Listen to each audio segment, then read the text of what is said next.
teman-teman semuanya, ketemu lagi di Infinite Audit Talk seri yang ketiga. Dan minggu ini kita bakal ngomong tentang apa ya? Kalau dalam satu proses audit ini tuh kayak mungkin end prosesnya gitu. Jadi kita bakal ngomongin tentang salah satu output yang mungkin bisa dikeluarkan oleh unit audit baik itu eksternal maupun internal. Dan tema hari ini adalah tentang audit ratings. Kita tahu bahwa sebenarnya sistem audit ratings ini biasanya adalah mekanisme yang suka digunakan oleh auditor atau mungkin satuan pengawas internal untuk menilai audit atau klien pengawasan kita melalui kriteria-kriteria rating audit berdasarkan kondisi dan professional judgment yang dilakukan oleh seorang auditor seperti itu. Nah, hasil pengujiannya nanti menyatakan nih bahwa hipotesis utamanya diterima atau tidak, dan apabila diterima tuh levelnya ada pada titik mana. Kayaknya banyak banget nih hal yang bisa kita discuss terkait dengan audit ratings ini. Dan hal pertama yang mau kita obrolin bareng-bareng ini adalah tentang atau apa sih sebenarnya audit rating ini dan gimana ini diimplementasikan. Langsung aja nih, Mbak Iem, silakan. Halo semuanya, thank you Bunga sudah diperkenalkan masalahnya hari ini. Seperti biasa, Bunga yang memperkenalkan masalah untuk dibahas. Oke, menarik nih, hari ini kita akan diskusi tentang audit rating gitu. Jadi tadi sudah disebutkan oleh Bunga bahwa ini adalah salah satu yang ada di ujung gitu ya, persis sebelum follow up gitu.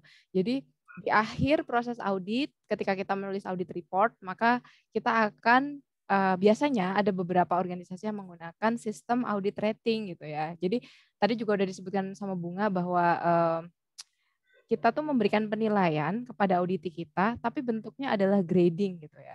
Jadi bentuknya nggak sekedar narasi panjang lebar gitu, tapi disimplifikasi gitu ya dengan beragam model lah ya. Nanti juga kita mungkin akan bahas juga model-model dari rating ini gitu ya. Nah, uniknya rating ini sebenarnya tidak pernah dipersyaratkan oleh IIA. Tapi berhubung ini juga nggak pernah kita persiapkan ya obrolannya, jadi bisa jadi ternyata saya salah atau apa. Tapi sepanjang pengetahuan saya, IIA sendiri tidak pernah menyarankan, dia hanya ada di kayak practice guide.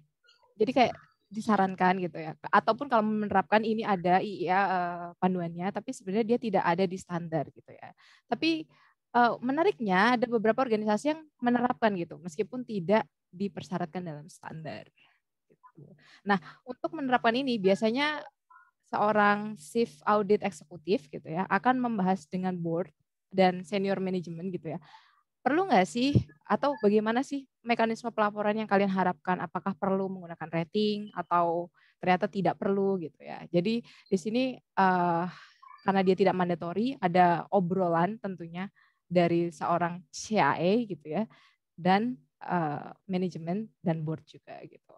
Nah, kita akan bahas juga yang pertama mungkin modelnya kali ya, karena tadi udah disebutkan juga apanya gitu, apa sih sebenarnya audit rating gitu. Terus kalau model-modelnya itu seperti apa sih yang umum digunakan di dunia gitu. Mungkin Bunga, boleh diceritakan Bung, model yang kamu kenal audit rating seperti apa saja?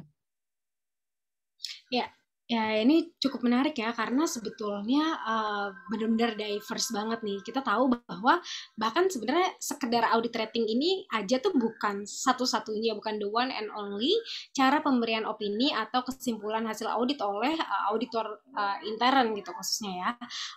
Dan kita tahu bahwa kalau misalkan kita melakukan assurance atas pengendalian, mungkin atas kepatuhan, itu bentuk dari outputnya bisa bermacam-macam. Salah satunya memang dengan memberikan ratings atau leveling atas pelaksanaan proses bisnis yang memang sudah dilaksanakan oleh si klien pengawasan. Fokusnya bisa macam-macam juga. Fokusnya bisa mungkin terkait pengendalian internalnya atau mungkin terkait dengan risk management application-nya atau mungkin banyak sekali hal yang bisa di capture gitu. Lalu kemudian skalanya juga menarik karena bisa bermacam-macam tergantung dari kebijakan di organisasi tersebut atau kesepakatan audit yang memang sudah ditetapkan oleh pimpinan unit audit tersebut gitu. Nah, skalanya mungkin kalau misalkan kita coba lihat yang banyak berlaku umum gitu, ada yang mulai bertingkat dari poor gitu sampai dengan mungkin apa ya, satisfactory, memuaskan. Dan ada juga yang mungkin kayak menggunakan angka atau mungkin menggunakan alfabet seperti itu. Nah, dan rating ini mungkin kalau kita lihat dari formnya gitu, bentuknya ini mungkin agak mirip dengan opini yang diberikan oleh auditor independen atau auditor eksternal yang melakukan assurance atas laporan keuangan. Kita tahu ya, levelingnya banyak banget. Kalau di Indonesia ada wajar tanpa pengecualian, wajar dengan pengecualian, dan seterusnya. Nah, bagi akuntan publik tadi ya, opininya kita udah sempat discuss at first, disclaimer, qualified, unqualified. Bagi pimpinan unit kerja dan jajaran yang diaudit, hasil rating ini jadi kayak semacam apa ya, gambar atau potret diri yang bisa merefleksikan sebenarnya posisi kita. Kalau goalsnya ada di tingkatan kelima dari tangga, misalkan kita tuh udah ada di tangga nomor berapa gitu. Nah, ini memudahkan apa ya, si klien pengawasan atau mungkin organisasi untuk bisa set up harus fokus kemana, lalu kemudian harus ada resource di bidang apa, berapa banyak, kayak gitu-gitu untuk bisa achieve the goals itself gitu. Nah, pada entitas tertentu bahkan sebenarnya hasil rating ini jadi apa ya? Jadi krusial gitu karena tadi ya karena sebegitu pentingnya dan sebegitu apa uh, banyaknya mungkin kayak yang bisa diambil dari hasil potret diri tadi itu kadang dijadikan dasar untuk mempengaruhi bonus ke apa uh, employee dan segala macam kayak gitu itu biasanya sering kali gitu ya kita temukan gitu mungkin di praktik di lapangan dan rasanya kalau kita bicara tentang melihat apa yang masih kurang kita harus nambah di mana itu secara agregat secara keseluruhan itu akan membuat proses di organisasi itu lebih efisien karena kita jadi tahu nih sebetulnya uh, mungkin kita tidak perlu kasih resource yang lebih banyak atau terlalu banyak gitu ke bidang-bidang yang mungkin kita sebenarnya sudah oke internal kontrolnya kayak gitu sedangkan kita bisa fokus ke hal lain. Bayangkan kalau kita nggak punya gambaran itu mungkin kita kayak kasih pro rate atau ya sudahlah sama rata aja gitu. Nah itu bikin kita jadi at the end akan jauh-jauh lebih nggak efektif dan nggak efisien gitu. Nah, kalau kita bicara tentang apa ya sisi-sisi pasti ada both side ya pros cons gitu. Itu apa aja sih Mbak sisi-sisi mungkin yang kayak oke nih audit rating itu emang sebegitu favorable-nya, segitu pentingnya gitu. Oke. Thank you, Bung. Jadi tadi beberapa juga udah dimention Bunga ya, kenapa akhirnya audit rating itu diterapkan oleh organisasi gitu. Jadi board dan manajemen pasti lebih suka gitu ya ketika dia dapat laporan dalam bentuk rating gitu. Karena mereka orang-orang penting, orang-orang sibuk yang pasti nggak punya waktu untuk baca laporan panjang lebar gitu. Jadi akan lebih mudah bagi mereka untuk lihat ratingnya gitu. Dan biasanya mereka juga pegang proses bisnis kan banyak ya. Jadi gampang memperbandingkan gitu ya. Atau misalnya dia punya cabang, kantor cabang di banyak tempat gitu ya. Itu akan mudah untuk memperbandingkan, oh kantor ini sebenarnya masih lebih jelek dibanding kantor ini. Berarti kita mungkin harus fokus ke sini gitu ya. Jadi yang pertama mungkin kenapa audit rating ini pro-nya dulu ya. Yang pertama mungkin karena ini memenuhi keinginan dari board dan senior management. Terus yang kedua juga sesuai yang Bunga sampaikan gitu ya, itu akan meng-assist manajemen dan board untuk fokus untuk memprioritaskan yang ingin dicapai gitu. Jadi oh ini daerah ini, cabang ini atau proses bisnis ini sebenarnya perlu kita prioritaskan penanganan rekomendasinya harus lebih ditindaklanjuti gitu ya, Bung.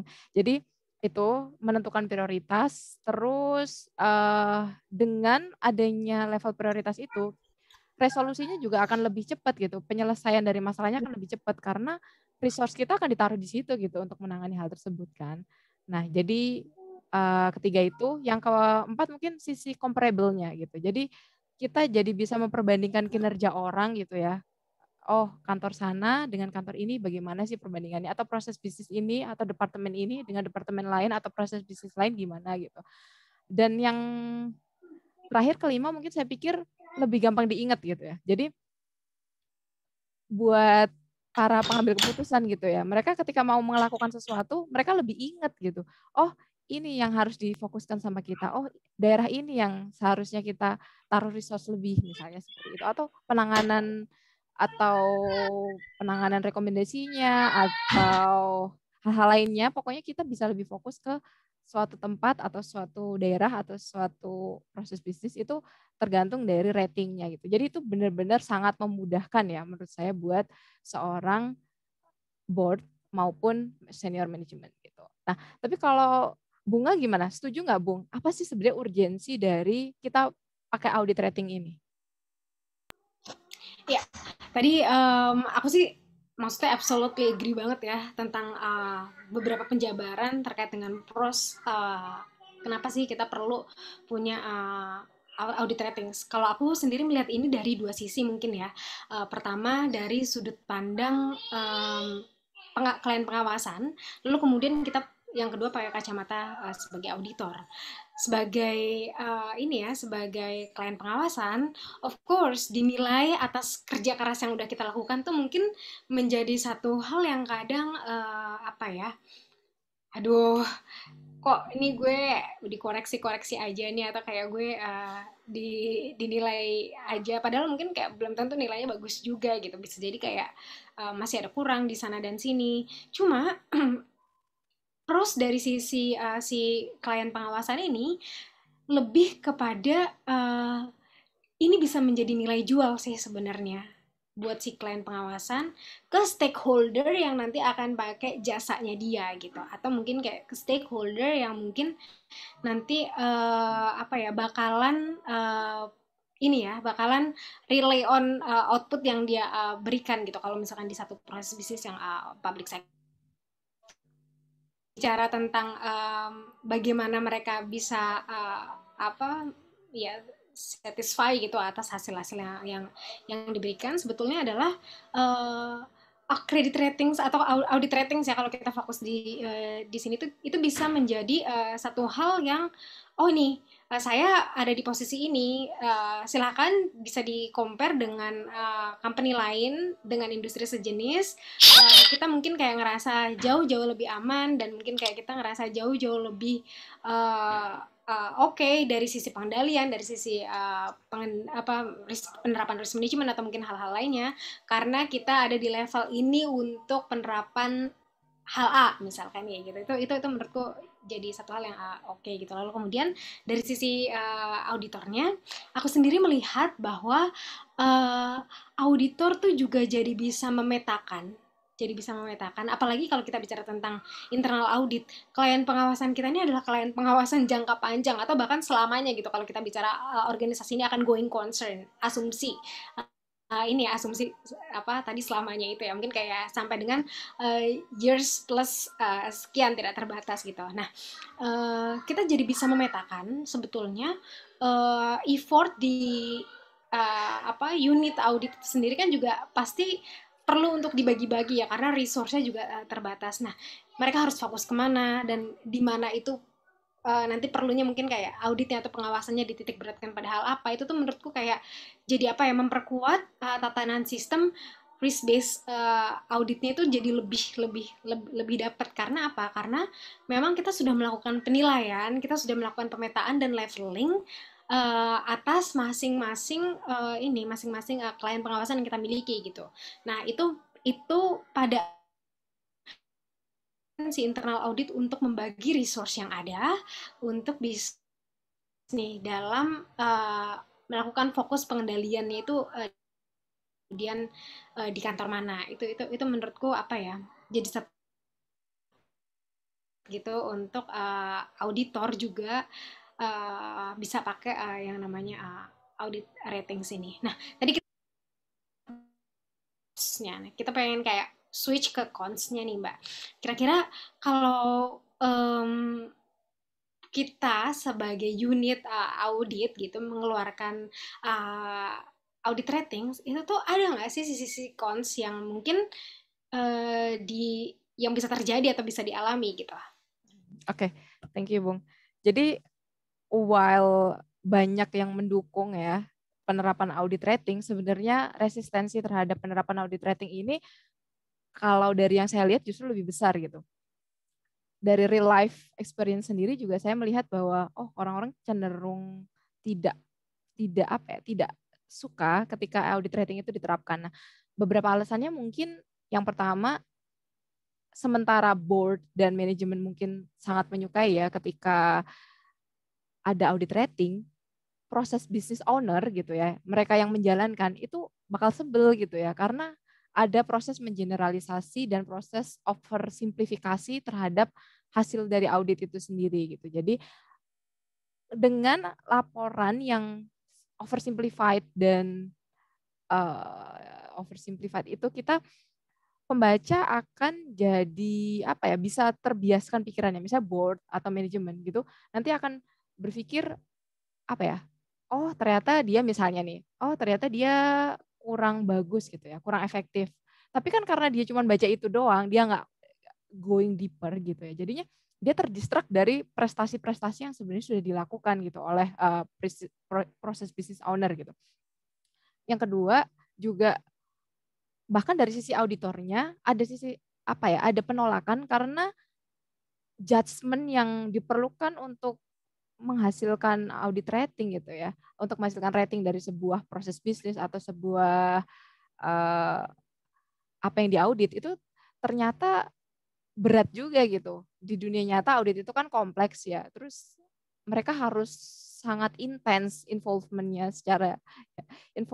untuk judgement-nya itu sangat tinggi gitu, dan itu buat auditor itu sendiri berat gitu. Jadi ketika kita misalnya mau memutuskan ini kurang efektif atau efektif gitu ya, pasti di dunia nyata tuh macam-macam yang membuat kita kayak bingung sendiri gitu, apakah mau iya atau enggak gitu ya. Nah, selanjutnya juga hubungan dengan auditi. Ini yang perlu diwaspadai banget gitu ya. Kita jadi the bad guy di sini karena kita seolah-olah tadi misalnya kalau dengan narasi sebenarnya bagus, tapi karena dengan rating seolah-olah jadi jelek gitu. Misalnya tadi sudah punya banyak prestasi, tapi ternyata kalau secara rating bunyinya masih cuman cukup efektif gitu ya. Kita jadi the bad guy gini di mata audit kita gitu, kayak gara-gara kalian sih nih jadinya board dan senior management berpikir kita tuh nggak bagus, kinerja kita jadi hilang nih gitu. Selain itu juga saya kepikiran bakal lama, Bung. Jadi bayangin kalau kita pakai rating, diskusi sama audit itu bakal alot gitu. Beda kalau kita menyajikan laporan panjang lebar gitu kan, itu kayak oke, semua hal di acknowledge gitu. Tapi bayangin kalau terlalu simple gitu ya, terus audit kita bakal ngeyel supaya dia jadi ke level atasnya. Misalnya tadinya kurang efektif ya jadi efektif gitu. Dia akan berusaha sekuat tenaga untuk ngeyel gitu ya, dan usaha auditor juga jadi berat banget untuk mendefend pendapatnya gitu di sini. Jadi lamanya kesepakatan ini juga jadi hal yang harus dipertimbangkan ketika kita mau nerapin audit rating.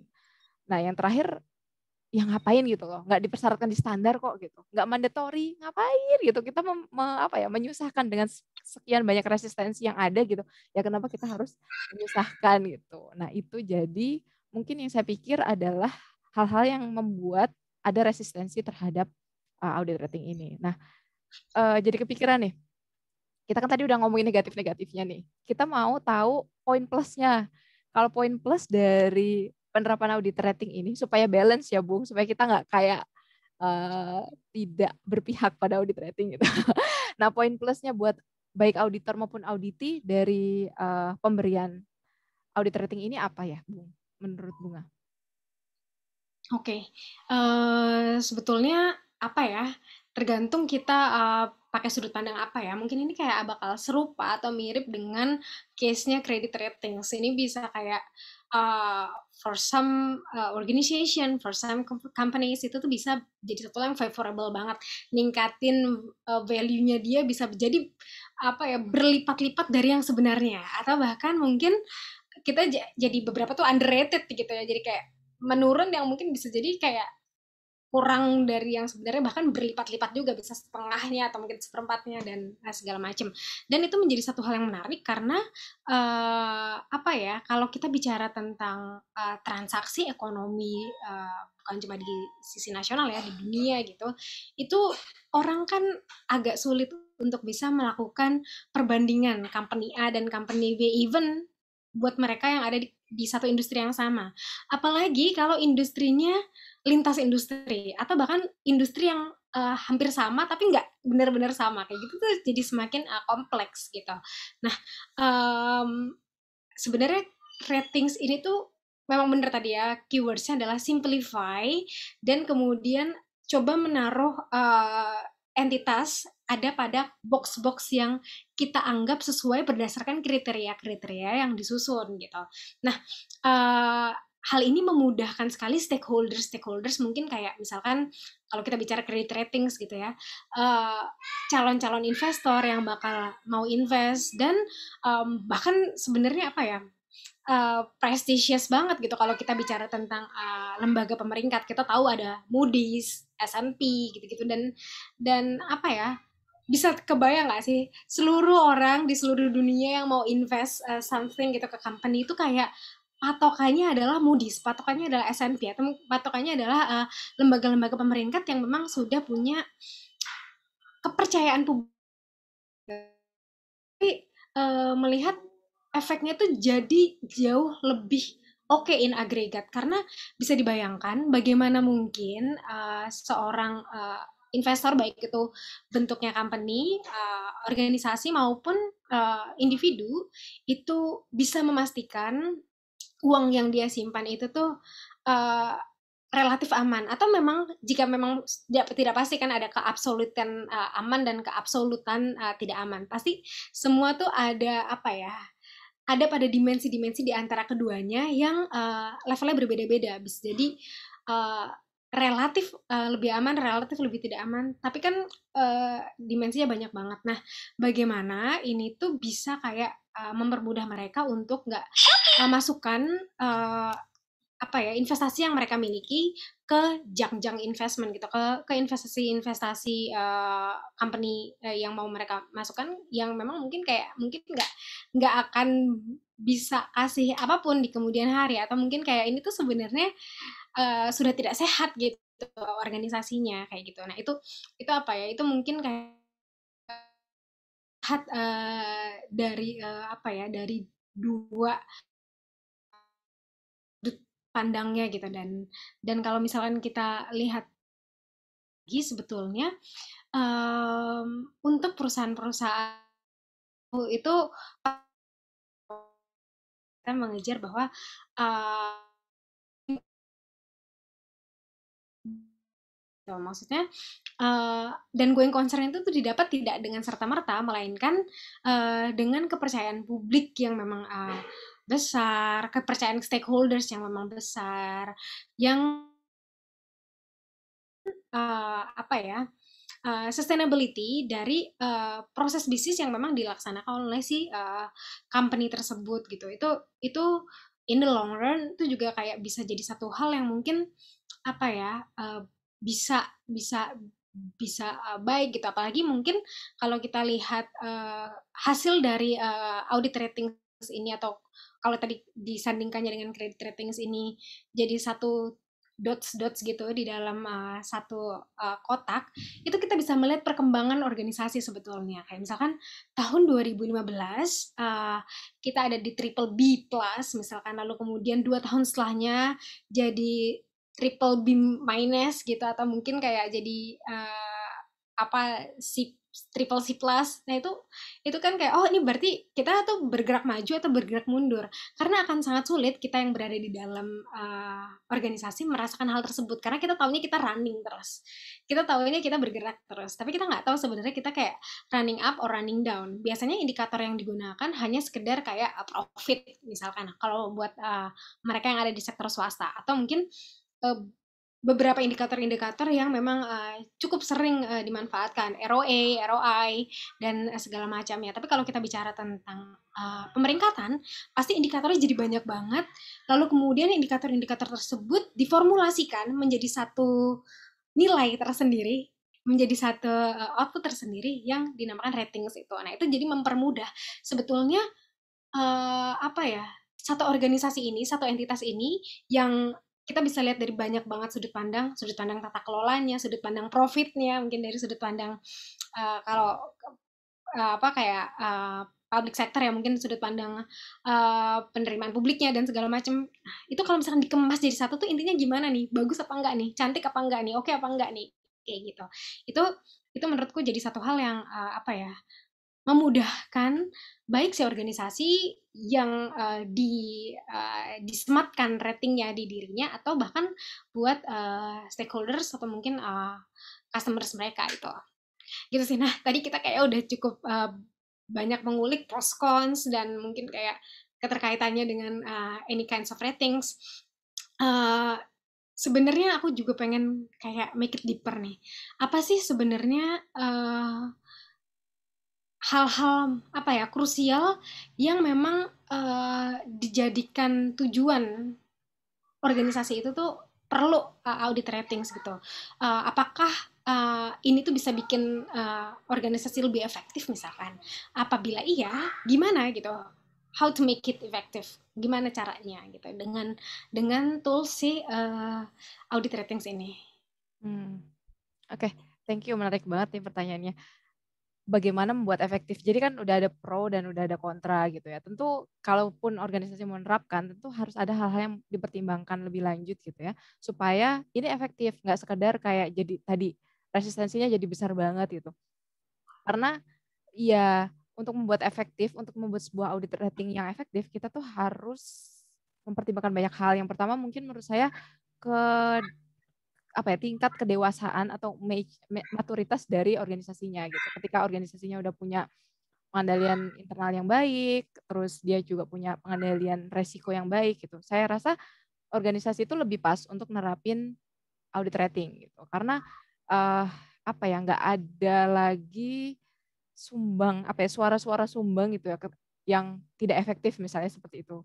Itu kan kayak apa ya, kontraproduktif gitu ketika ada suara dari auditor bahwa ini tidak efektif gitu kan. Itu akan sangat-sangat mempengaruhi hubungan baik auditi dan auditor gitu. Ya, Juga mentalitas dari auditinya gitu. Jadi pasti. jadi saya pikir penting untuk diterapkan di organisasi yang lebih baik gitu ya. Lebih baik kalau dia sudah mature organisasinya. Yang kedua, perlu juga auditor yang juga mature gitu. Jadi saya pikir bayangin kalau auditornya sendiri untuk berjudgment itu masih apa ya, masih bingung gitu.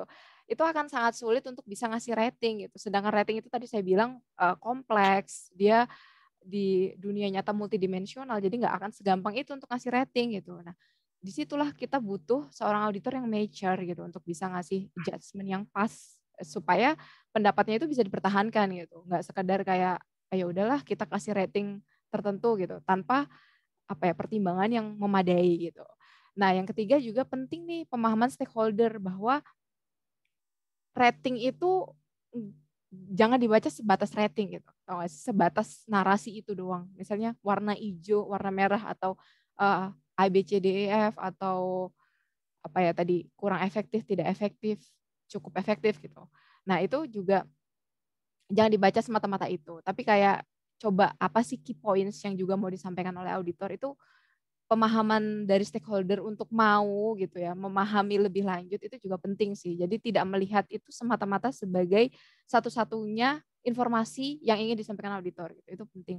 Dan keempat ini pendapat pribadi, cuman saya berpikir bahwa mengkotakkan menjadi lebih sedikit itu tuh lebih riskan gitu. Jadi lebih banyak apa ya grade yang dipakai gitu sepanjang itu tidak berlebihan ya tidak terlalu banyak itu menurut saya lebih efektif gitu jadi kayak tidak cuman ada 3 misalnya efektif tidak efektif dan kurang atau cukup efektif itu tuh kayak bayangin akan sulit banget untuk menaruh sebuah proses yang kita audit gitu ke dalam 3 itu coba kalau misalnya range-nya lebih luas gitu. Ada misalnya 1, 2, 3, 4, 5 gitu kan. Itu kan masih ada pilihan kita untuk naruh proses yang kita audit itu di mana gitu. Sementara kalau terlalu sempit itu bisa apa ya? Bisa sangat riskan sih buat saya gitu. Jadi itu yang saya pandang 4 hal yang penting untuk dipertimbangkan sebuah organisasi untuk menerapkan audit rating gitu. Nah, sekarang kalau dari Bunga nih, audit rating ini kan nggak cuma dilaksanakan oleh internal auditor, tapi juga eksternal auditor gitu ya. Sebenarnya nih kalau dari pengalaman Bunga selama ini, bedanya kalau audit rating diterapkan di internal auditor dan eksternal auditor itu seperti apa?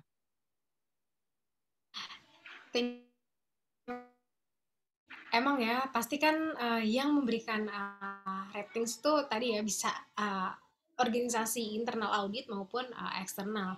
Dan ini of course berbeda kalau kita bicara tentang praktiknya di lapangan. Biasanya organisasi internal audit itu bakal kayak kasih audit ratings itu biasanya kayak on a very specific field gitu, kayak misalkan mungkin kayak di tempatku uh, kita memberikan leveling atau mungkin kayak ratings atas penerapan manajemen risiko gitu, maksudnya in a very specific field tersebut gitu. Sedangkan biasanya kalau kita tahu hal yang dikeluarkan oleh si external auditor itu biasanya kayak bener-bener dalam satu whole package ya, jadi kayak wajar tanpa pengecualian, khususnya laporan keuangan ya. Tapi kan laporan keuangan of course itu mencerminkan the whole process of the organization gitu.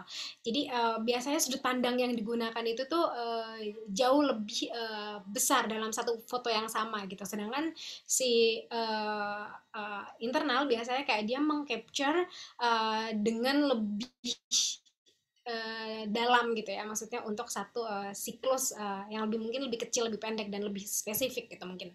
Nah, fungsinya jatuhnya jadi sangat berbeda sih. Walaupun ada satu fungsi besar yang mungkin pasti akan sama, yaitu adalah tadi ya, menjadi cermin atau menjadi tools untuk pengambilan gambar di organisasi kita. Nah, cuma dari keduanya itu titik poin perbedaannya adalah eksternal auditor itu dia memberikan audit ratings itu akan memiliki dampak apa ya, terhadap publik yang jauh lebih besar gitu, karena kan mereka akan terekspos sekali kan atas apa saja yang memang mungkin terjadi dan di capture dan cuma kalau misalkan kita bicara tentang internal audit itu karena memang dia lebih spesifik, maka tujuan dan mungkin dampaknya mungkin secara ini tidak sebesar yang ada di eksternal.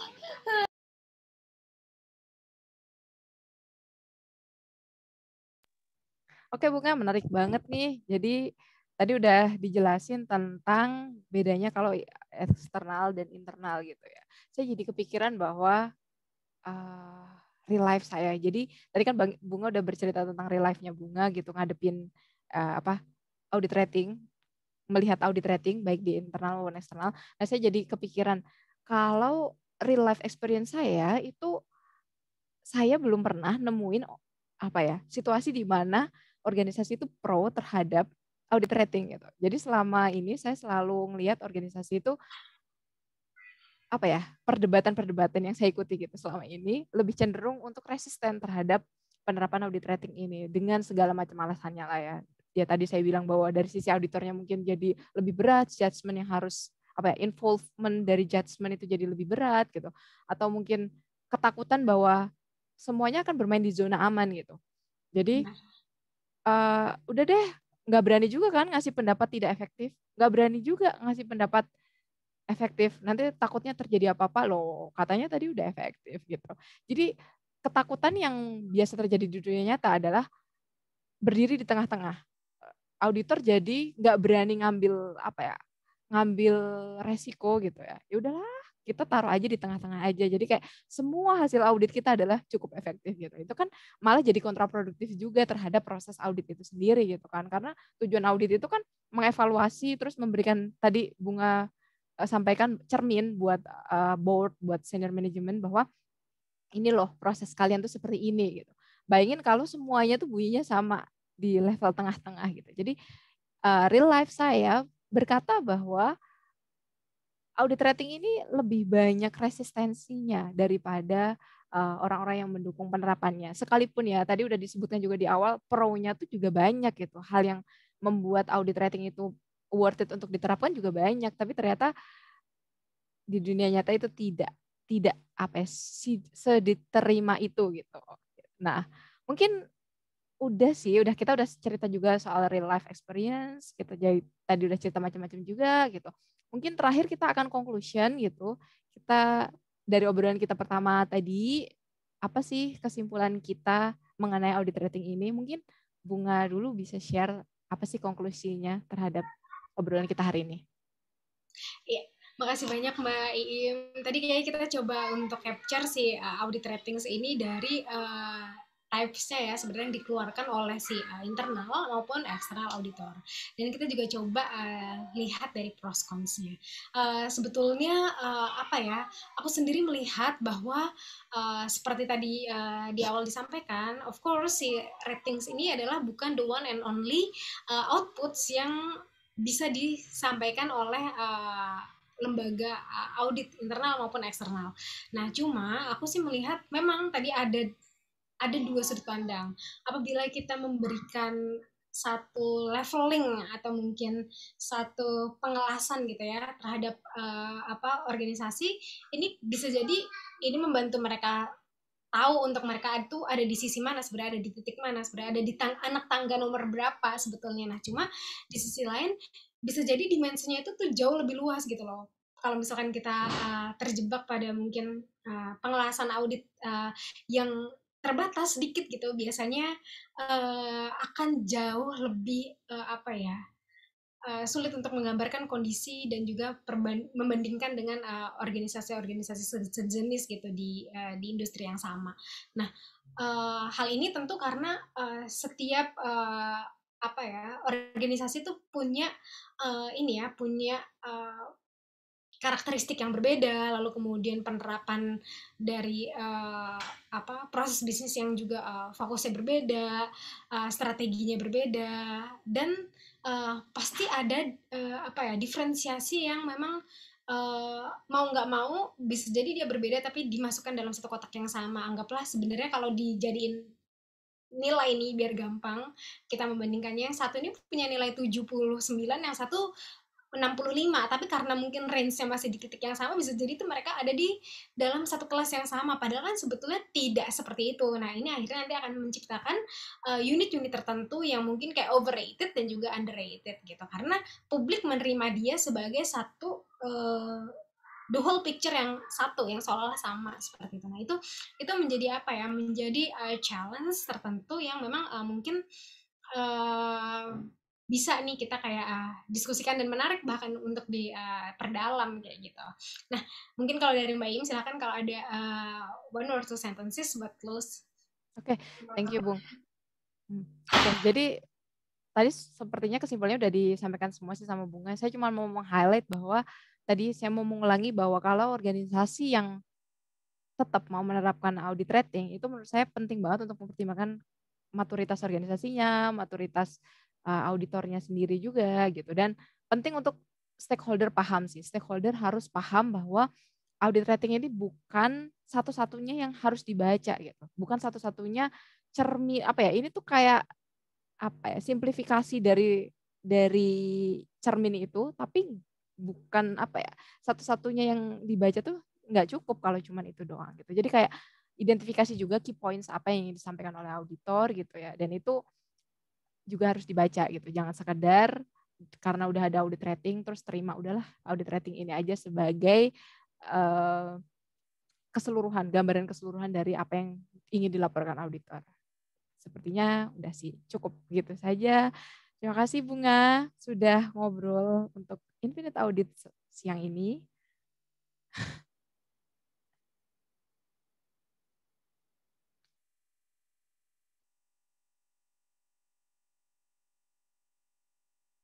Bunga, sorry masih mute.